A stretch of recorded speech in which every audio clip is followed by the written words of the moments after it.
Thing. All right. And we're live. Hello, world. Hi. My name is Ross Berman. You've tuned in today to the International Art Alliance. What do we call this? A broadcast, a narrowcast? Well, we're casting live around the world. CHERYL WILLCOX in Australia. CHERYL's a painter and a teacher. And look at those paintings behind her. Oh boy, maybe we can get an update on those too. And we've also got today from Toronto, Canada, Stephanie McLean, who's also got a painting in the background. I think it's called a tondo. That's the fancy word that you learn in art school for round paintings. And we've also got Denise. I'm going to try and say it the Dutch way here. BUISMAN, PILGER. How was that closer? Okay, close enough. and Denise has some beautiful paintings in her background too. Time out. Yes, Stephanie, can you check real quick in OBS? Because I have, I only see this. Me too. I do hear sound. Okay, I might have the wrong screen then. No, how can I have the wrong screen? Okay, let's see.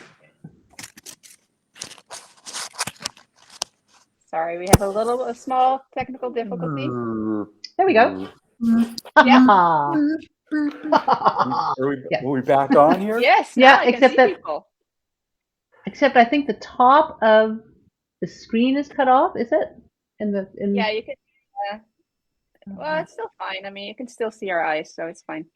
Okay, just slide it down a bit in OBS if you wanted to. Can I? I can't. Yeah. I can't actually. You can. I'm trying. Rose knows. I know. I know too. Oh, there we go. Okay. You know what? It's just I have to make this bigger.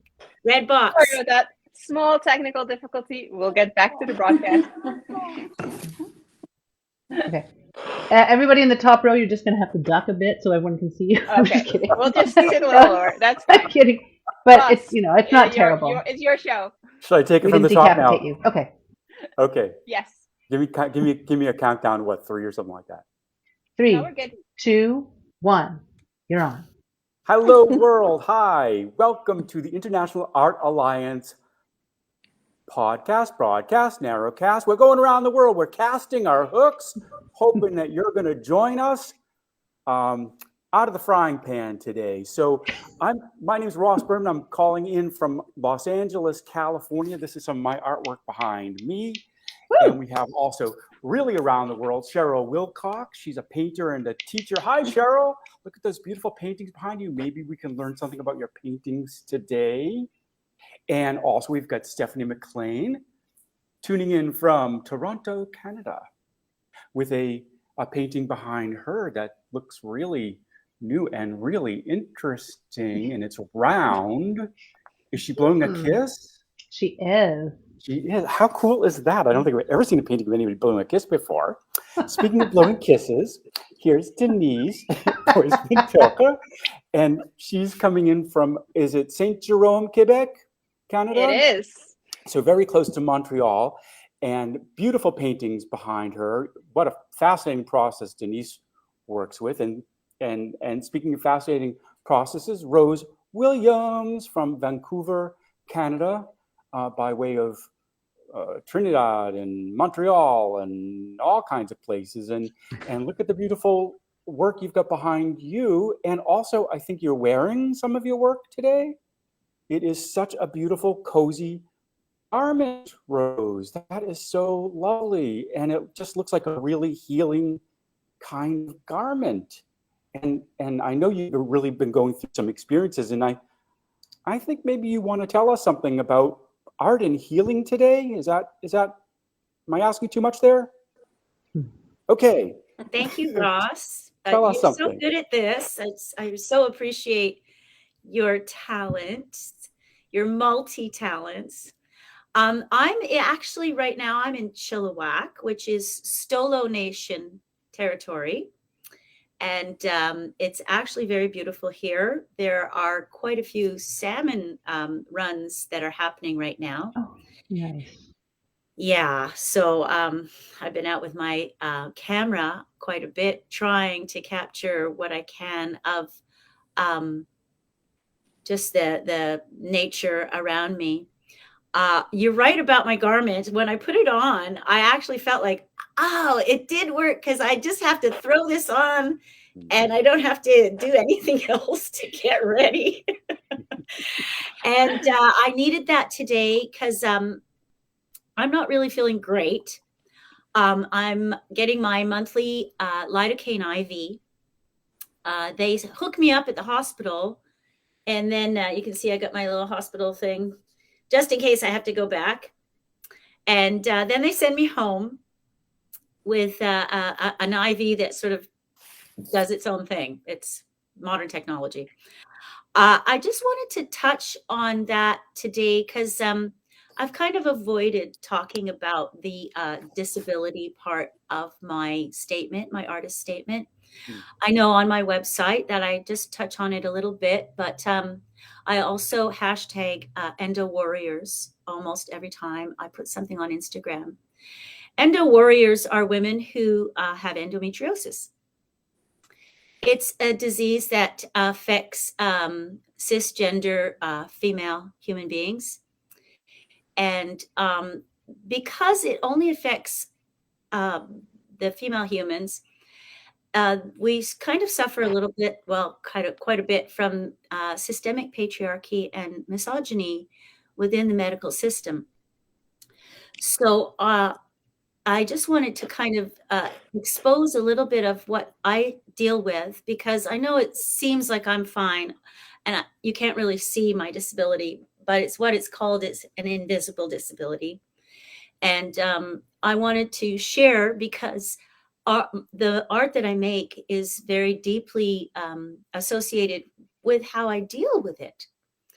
A lot of people ask me, you know, how do you get through if you're in pain all the time? Or I had 19 surgeries, abdominal surgeries over the course of 13 years.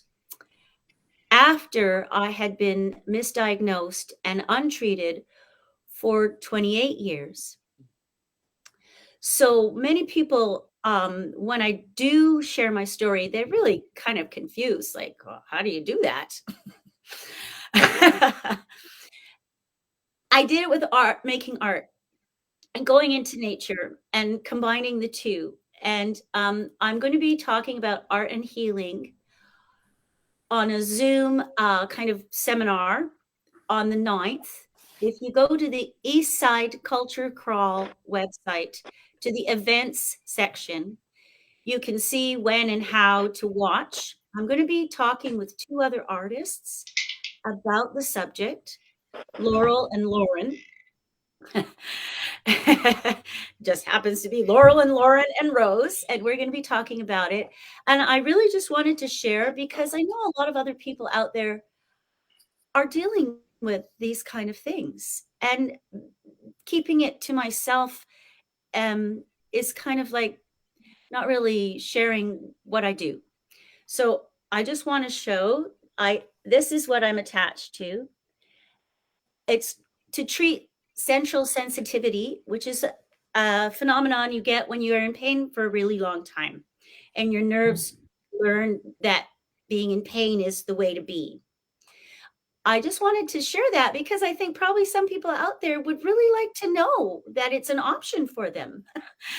and I was thinking about it this morning, and I'm so happy and grateful to the doctors that have helped me and the treatments that have worked. And I really wanted to share it with people because I know that I'm not the only one dealing with this. And the kind of fundamental motivation for making my artwork is to get into that flow where you don't think about anything else. You don't realize you're hungry. You don't realize how much time has passed. Sometimes it's into the night and you go, oh my gosh, it's 1 o'clock in the morning and I'm still making art. And that's what helps. That's what really, really helps me. And I really, really wanted to share it with people today.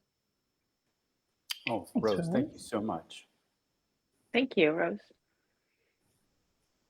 Can I ask you, the event that you're having, will there be a recording of that? Will it be possible for us to share that on our website? Most likely because that Culture Crawl website usually has the past events available. Yeah. Awesome. So let us know where we can find that, and then we're going to try and share that on our website so people can watch that afterwards. I definitely will. I will. Do you know the title? The title of the event on the 9th? It's called Art Talk, Art Heals. Art Talk, Art Heals. And it's the East Side Culture Crawl. East Side Culture Crawl. Not just crawl. Okay, culture. Yeah. It's a big event, and I hope people who are in Vancouver take the time to come and check out my studio and see what's going on. It's a cool place. Oh, thank you. I think that was so important, and I don't just want to rush right off of it because you know, that was important. That's not the, and we're not like commercially sponsored. Well, we kind of commercially sponsored by MasterPack, but we're MasterPack. But it's not like we have to, like, you know, wind up our show like on the dot exactly. So I just want to respectfully, audience, if you have any questions to talk to Rose at all, we'd love to hear from you. I know that endometriosis is a really serious, often undiagnosed, you know, calling it a problem is really also diminishing of what it is. But this is an experience where a woman can have menstrual pain, literally menstruate in any part of her body where the uterine lining decides to go in the bloodstream. It is just like completely freaky, awful disease. And there's so much unknown about it. So much unknown about it. But Rose knows a lot about it. How many surgeries did you say you had? 19? 19. Well, that was after 2000. I don't really remember the ones I had before that when I was younger. Oh, gosh. Endo warriors. So the endo part of that is endometriosis, folks, just so you know. Okay. Well, we do have other things to talk about too. And I think we have a video. Do we have a video to watch today? We do. Thank you, Cheryl. Yes, Cheryl made this video. Cheryl made the video. Yes, she did. She's a teacher and a painter, and she's making videos. I know, we're all getting better at everything, aren't we? We're all multi-hyphenates. Okay, I'm going to take out my earbuds so I don't, so you guys can hear the music. So I'll shut up and I'll play the video.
Wow. Wow. Yay! Wow. I wasn't sure if I should start singing. Wow. Fabulous. That was just so exciting. Very cool. It's Very weird. cool. It's so weird. It's almost like one person painted this painting. Like the way it came together. It just, wow. Right. I saw things in the seeing it through the video that I didn't really see before. Me too. And experienced it really differently. Me This too. is Yeah, so me exciting. too. Wow. What did you see, Stephanie? I What saw kind of the two characters on the left side of the painting that are holding the blue star, whatever it is. And then I saw that sort of drip of gold that I hadn't noticed before, nor had I noticed the shadows behind them, which makes total sense. But yeah, I just yeah, I don't know why. That's something that I hadn't noticed. I did the shadows with the air ink markers that I got, that the markers that are made from capturing pollution in the air. No way. What are those called? I've been meaning to ask you about those. Air ink. Okay. And where can you get those? At any art store or? I ordered it online. I saw it on Instagram and I went, what? Oh. Wow. Wow. Well, what little bit we can do to capture carbon is, that's worth it. Yeah, and the what I used was the natural dyes. I really felt a deep kind of connection to this piece when I received it. It touched me, I guess, in my soul, and I really wanted to use the materials that are connected to the planet and the earth. So I used the natural dyes and a little bit of iridescent watercolors and the air ink. Wow. Very cool. Oh, I hadn't really thought how the air ink really fits in with your, I have to use the French word, your oeuvre, your overall methods and outlook. It's really, oh boy. What else did you guys see? Did you see anything else different in this than you hadn't seen before? Or is it something that you're thinking like, oh, and I shouldn't have seen that before? I actually, for the very first time now, noticed that, Stephanie, you put a little gem on one of the guy's hands. I love that so much. So cool. I just want to point out that we can't see the top of what Lara and Cheryl did because it's a bit cut off. Let me see if I can pull up another image instead of using the video. Give me 1 second. And talk amongst yourselves in the meantime. Did Ross tell us what his intentions for this piece were? Because I was my sound cut out a little bit before. Oh, do I need to know my intention? I have no idea what my intention was when I started this. I do not recall, and I don't have the paperwork here, and I didn't copy it. Oh, Cheryl, do you have it, Cheryl? Any chance? The actual painting? Yeah, the paperwork. To read Ross's intention? I do. If that's okay with you, Ross? I hope I know where it is. Well, one thing I can say about it is that this was such a new project for us that I said, well, let me really just go out on a limb here and start this in a way I've never started anything. So that was starting with black gesso, which I had only read about, and then the way that I applied the gesso was that the brush strokes would somehow create like, I don't know, kind of an engraving look or something that could be frottage. That means rubbing over it. If you take a material to rub over it, that it would become the tooth of that the art material could go over. Right. And it was scary. It was scary to do all of it. It was scary to make the picture from the beginning. Starting this new experiment that we were all doing together. Like, we knew each other, but we'd never worked together before. And then starting a piece, we all have our stories about how we started. And this was the very first one, I think, that got sent around. So it really was very early in our process. We had no other reference points to go by other than, we love each other. And it was just, I think by the time, like, I guess Laura, was she second? But she put gold in, and Yes. and these backgrounds, like the horizon. When Laura put the horizon in, it suddenly became like, oh, this is going to go someplace great. And it became I'm just amazed how this came out. It tells such a story, this piece, I find. It is. It's very narrative. It has really got a kind of a narrative thing. And I likened it to the artist Mobius at one time. Yeah. Something very similar. And that also means it's sort of like off-world. So that's so interesting, Rose, also that you had, your whole methods have to do with the planet and, really natural materials, including the unnatural materials of carbon, but still as part of our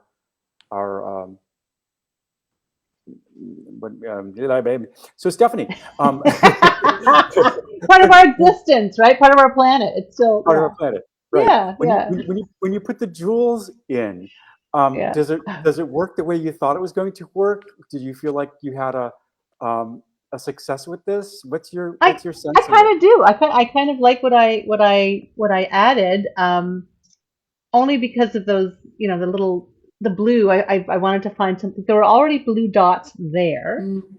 I forget who had put those in, but there were already some blue dots there. So Rose. Yes, Rose. Yeah. So I put the blue down below. Lara had put in the blue. The blue dots in the top were Lara. Yes, that's true. The top part. Yeah. So I just wanted to put it down below to mirror and make a reflection of them. Yes. Oh. Yeah. I remember you saying that. Yeah. And you did really. Your jewels. You did that really well. Pop. They pop right off. So it's like it's created this extra sense of dimension and texture that then Denise pulled together too, because Denise has a lot of texture in her work. And I don't know what you call this. It looks, gosh, I'm just coming up with only $5 words today. Forgive me.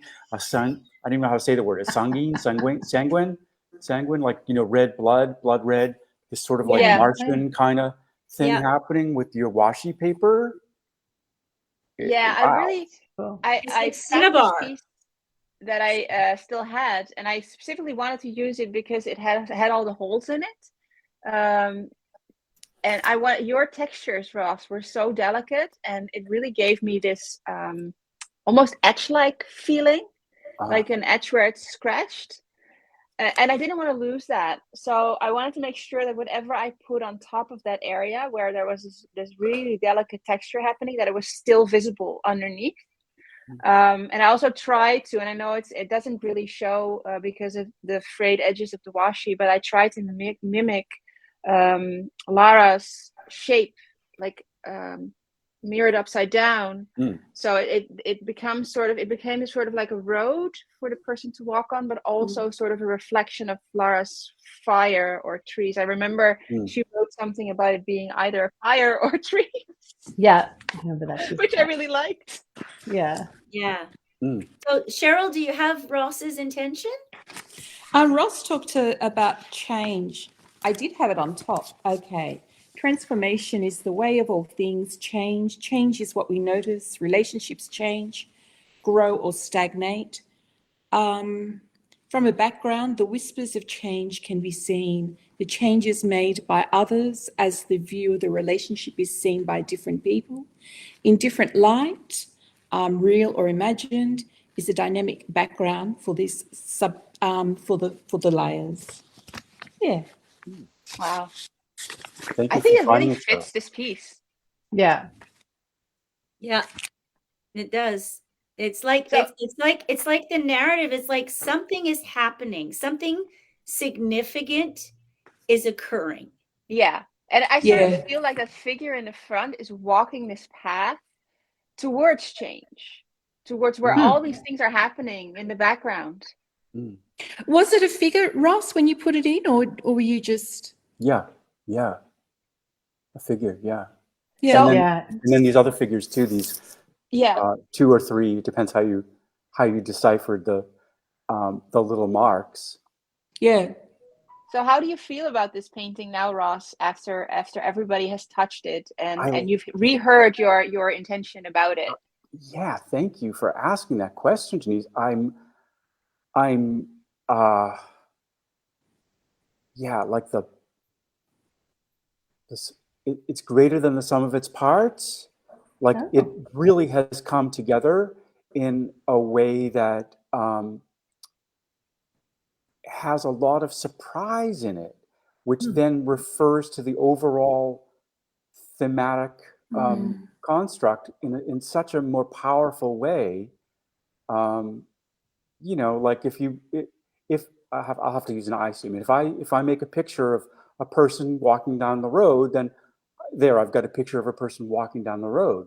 But it didn't start out that way. It started off as a person walking, and here are these other people walking, and it's on this like completely mysterious black, who the heck knows what's really going on kind of ground, as an experiment, like an experimental kind of ground that then was, you know, you people took it and pushed it and pulled it and, you know, really made something out of it that I could not have imagined. Can I just, okay, go ahead, Stephanie. I was just going to say, this painting to me feels and has always felt like throughout its transformation, very spiritual. Like it's just that it looks like, so the figure is moving towards change. They're moving towards this like meteor shower, or this is what's going on in my head anyway, with all the stars there. Just feels very astrological, very planetary, very like lots of energy exchange, just, you know, within the painting. There's so much going on. I see lava, I see star explosions, I see bits of sky falling in this guy's hand. Like it's just, it feels very spiritual. When I was studying expressive arts therapy, we talked a lot about what was our role. And this painting almost expresses it perfectly, because the main figure is the dominating figure, and what's happening is happening to that figure. But the small guys on the side are like the guide and the accompaniment that we do as therapists, where we just walk the path with you and try to make the art the vessel for the stuff that we don't need anymore. Like this, like the therapeutic part of making the art. It's like holds what we don't need, right? We can get rid of our messed up crap while we're doing art.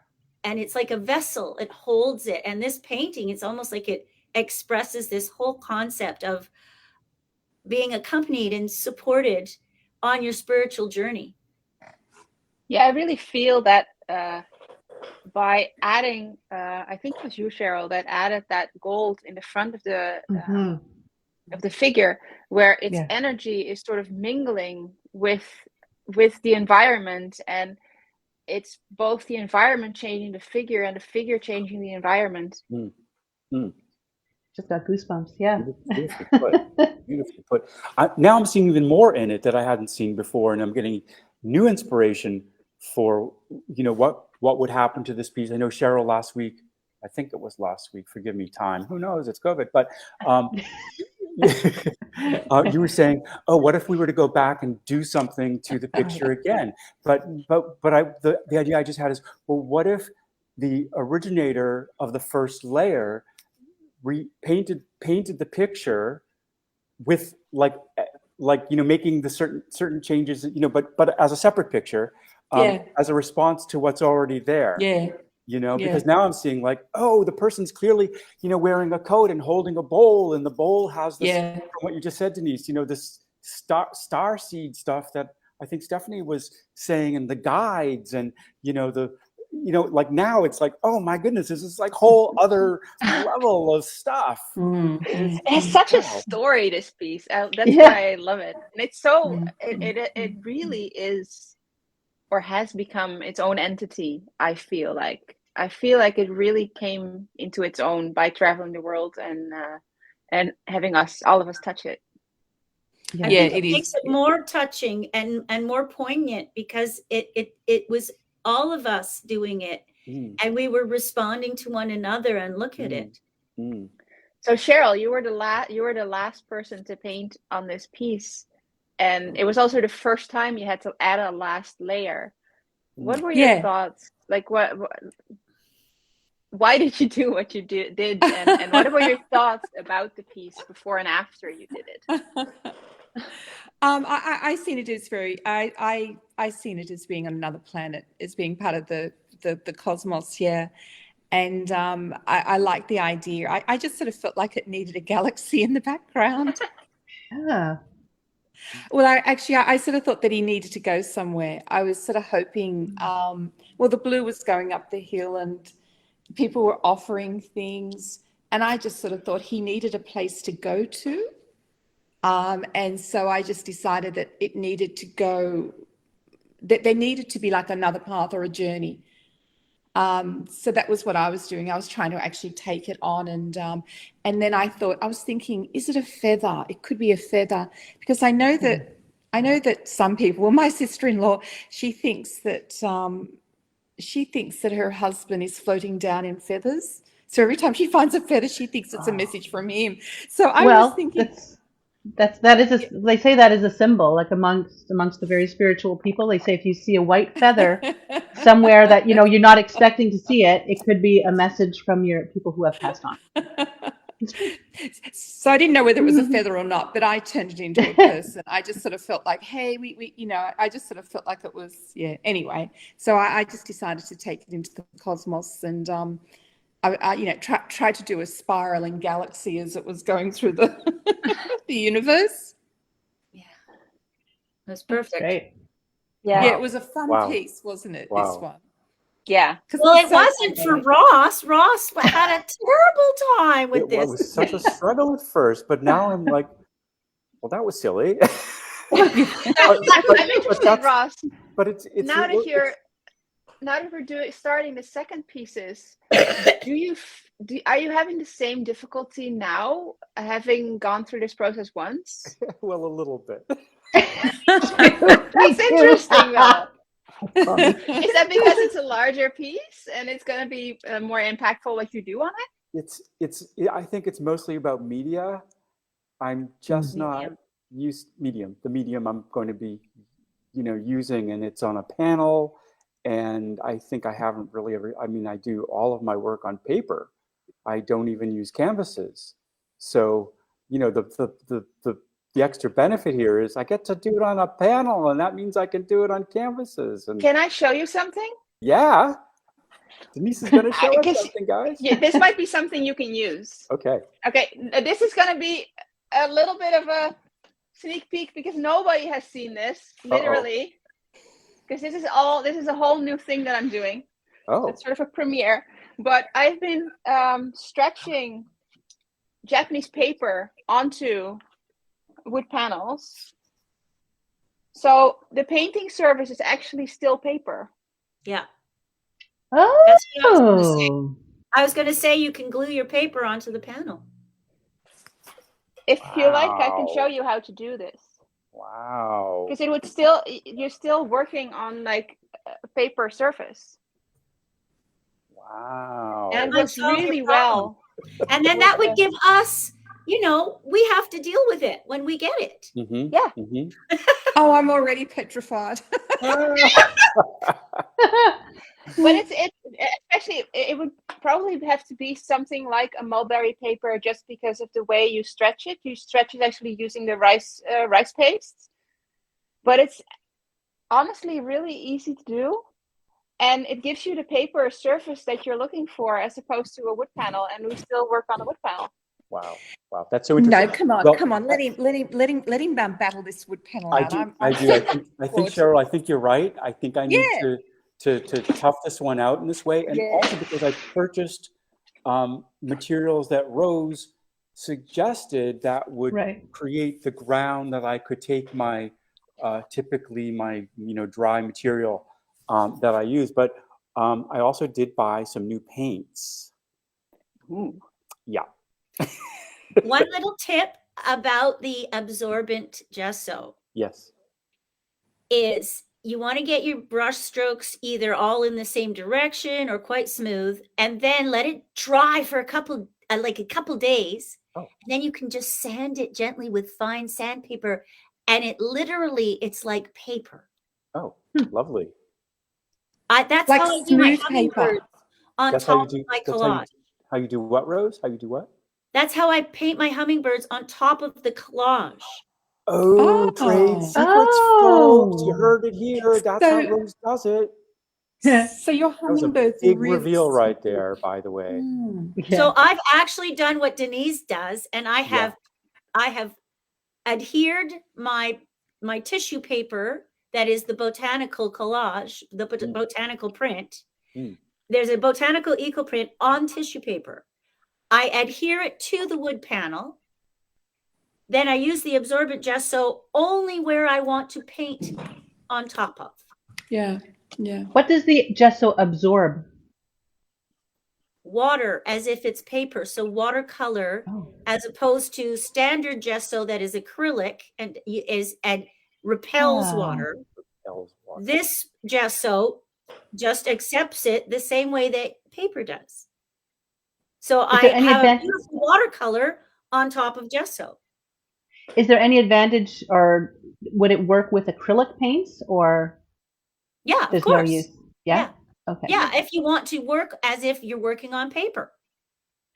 Ah, gotcha. Ah, cool. Which in this instance, I could relate it as like working on an illustration board. It's a piece of paper that's been laminated onto a cardboard.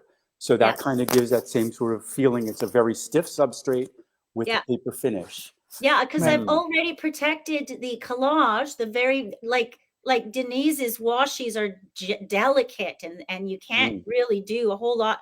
So I do that with the tissue. Then I put clear medium on it, acrylic medium on it to protect it, so that whatever you guys do, it will behave like gesso. Then I put the absorbent gesso on top of that, only where I want to paint my watercolor. So that you guys, when you receive it, you can tell, okay, this is watercolor here. And all around it, you can do whatever you need to do. Oil, acrylic, whatever. Cool. Because it's been sealed. Very cool. On the topic of media! On the topic of new paintings that we are sending around, the painting F has just been picked up by UPS. It has started its trip to Australia. So I'm not sure how long it's going to take, but it's well protected. I know. It's a beautiful master pack box. And in a couple of weeks, we will have the first reveal of one of the bigger paintings. Oh boy! Yep, it is good. I've got mine all ready to go, so we can send them. Yes. Excellent. Fabulous. I have to do a touch up on mine, and then I'll send it. Catch up, Ross. Catch up. I do. I have to catch up. What do we have? What do we have for our next test painting in this iteration that we'll be looking at next time? Do we have some other finished piece that we'll look at? Yes, next week we will be looking at painting B. Yes. Who was the first layer on B? Julie was the first. Yes. That'd be an interesting one. Hi, Julie. Hi, Julie. Hi, Julie. Hi, Julie. We missed you. Fabulous. I'm so excited to see it. Yes. Yeah. There will be a video again. Great. So it's 4:09. We've gone about 9 minutes over, but I didn't want to stop it because, if people still wanted to watch, they could, and why not? We're still talking about the paintings. Do we want to say something to sort of wrap this all up, or keep going? What do we want to say? Stephanie, what do we want to say? I don't know. You're the wordsmith. Can we visit and talk about the paintings that are behind? Because I'm just fascinated by, Rose is something new, Stephanie's got something new, Cheryl's got something new, and Denise always has something new, and she just showed us this new thing that she's done. It's a completely new technique. And what a different coloration that you usually go with too. I know. How many different ways have you approached this? cannot wait to see what's going to happen towards the end of that. Me too. Stephanie, that's the thing that you might not realize is we're just as surprised as you are when you see the picture. What do you have? What's your painting there? This is called, I'm calling it Libra Charm. It's to go with my air painting. My air painting. That sounds weird. My element of air painting, which is called Air Traffic Controller. It's got the same blue background, the same cobalt blue background. And what I did with my air traffic controller that I don't usually do in my paintings is I used warm colors in the shadows and cool colors as highlights, following Cheryl's instructions or suggestions, right? So apparently, sorry. So I was just checking on the video, but somebody requested to see the video again. Oh, wow! On the thing, I'm not sure if she's watching anymore. I just saw it. But do you want me to run it again just in case? Yeah, for replay. Yeah, it's on YouTube. Without the sound, because I keep running into a sound issue if I switch my things. So we can keep muttering? Sorry? We can keep chatting? Yes, definitely. All right. I just need to find... So Stephanie is... Cindy Sutherland. Yes, I know who that is. Thanks, Cindy. Well, she asked to see it again. Yeah. Should we watch in rapt silence? We can, or Ross, you can sing for us, or someone can sing. Oh, I'll sing. Stephanie can sing for us. No, I'm just kidding. I'm not going to sing. You guys can comment. But Cindy, I have also got the sound of the video in my ear right now. Okay, Cindy Sutherland is an artist who bought some grid walls from me. That's how I met her, and we just kind of kept in touch over social media. Very nice woman. I met her and her partner. God, our modern world. Cindy does some beautiful art. We can be in touch with each other in all of these new and interesting ways. Yeah, and learn from each other, right? I learned so much from other artists on Instagram, Facebook, and so on. Yeah. But Denise has a multi-camera setup in her studio. How do you do that? That was amazing. We need to Denise learn that. Her phone and another camera that she uses. Yeah. Rose, I love your little droppers. I love all that. It looks very pharmaceutical. But I love it. Looks really cool. Yeah, that's what okay. It's the inks that I bought from Wendy Felberg in Ottawa. She's amazing. Stromless at #StromlessLast. She's amazing. She does she teaches so many people about natural dyes and inks. Cool. And pigments. Yeah. By the way, if anybody wants to watch this video in their own time, it will be up on the website hopefully at the end of the day, otherwise by tomorrow morning. So you'll be able to watch it, and actually there will be a little image showing the whole process from start to finish as well. Wow, that was just as exciting as the first time. There you go. Sorry that we missed. Sorry that we didn't hear your music, Harry. Harry Wilcox. Oh, well. Okay, so Thanks, before we go, let's just tune into each person here. Rose, what do you have in your background? What's on your easel there, and what's your... I've got some wood panel that I was experimenting with, sun printing and painting some of hummingbirds. And I have a finished canvas. It's called Lucienne's Birds, inspired by my Aunt Lucienne, who passed away last year. Oh, I'm sorry to hear that. Oh, beautiful. Can't wait to see them finish then. Cheryl, is this the new piece that you just put on sale? That's sold in 6 minutes, Ross. So you missed out. Oh my God. Congratulations. That was a fantastic painting, Cheryl. That was like, oh my gosh. It's like, yeah, what a lucky person. I know it was, because I'm becoming more confident with writing. So I wrote, "Get yourself a real Christmas present." I really want something, I sort of wrote it like that.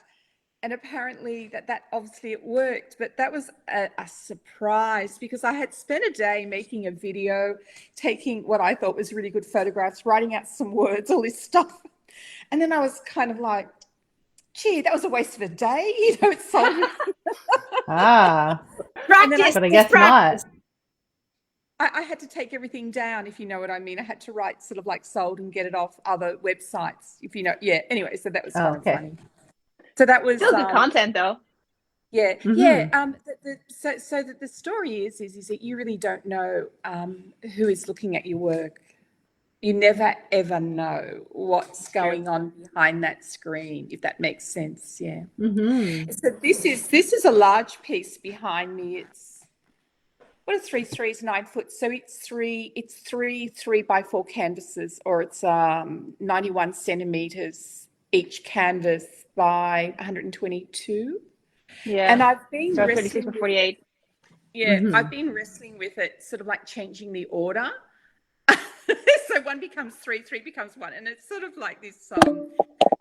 Anyway, I've been herding Very it cool. in and out, and I think the order's there. And the first 2, I think that I've almost got the value right, but the last one has to be. Anyway, I'm assuming that it's still got like a little way to go, just because the sheer size. So I'm getting a lot of exercise. I suppose because I load my brush, and then I walk back to the other side of the room, if that makes sense. Whereas before I could just walk a little way back, whereas now I load my brush and I kind of go all the way back and go, okay, go forward, all right, yeah. And you go all the way back to take in your painting, right? To be able to see it in context. Yeah, because I've got to try to make them work individually as well as together, which is something that I had never ever done before. So each one has to have a focal point, but they also have to actually come together. So I don't know whether that's working. And then I wanted like the middle ground to be, you know how often it's really opaque, but when you look down at water in the foreground, it's transparent. Mm-hmm. So I'm trying to actually do that, which is sort of new, which is more new for me. So I'm really trying to make it opaque because of the reflections of the clouds. Nice. Anyway, and then I'm trying to make it transparent. So I'm trying to get better. I think we're all learning from you, Cheryl. Yeah, for sure. Yeah. I don't even know what I'm doing, Rose. You're a great teacher. It just comes naturally to you. And we're learning from you. Cheryl, do you teach online too? However awesome this conversation is, we only have a couple of minutes left on our meeting thing. Yeah. Bye. So come back for coffee next time.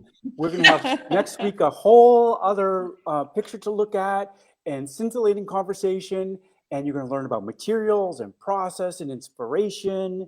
And, maybe we'll have some conflict. Who knows what will happen, because this really is live. And we never know what's going to happen either. We just do it. So please come back and join us. And, we're just going to keep sending our paintings around the world, and hope you're around the world with us. Thanks so much for being here, and we'll see you next week. Bye. Bye. Thanks, Ross and Stephanie, guys. Thanks, Cheryl.